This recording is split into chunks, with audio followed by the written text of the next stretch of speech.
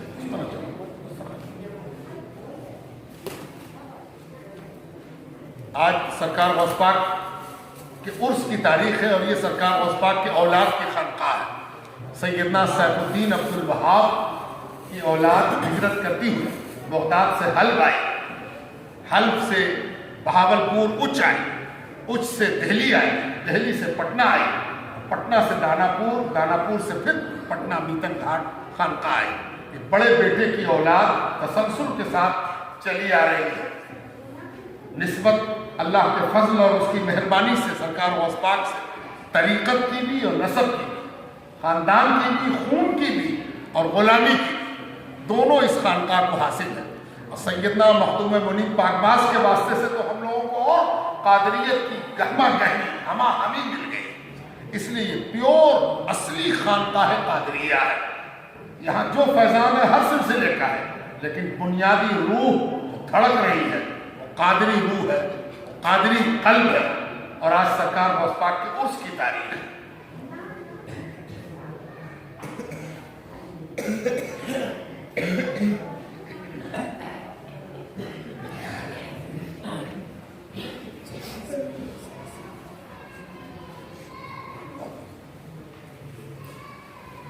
جگہ بنا دو بیٹھنے کی، باہر کے پیچھے میں جاؤ، بیٹھنے دو.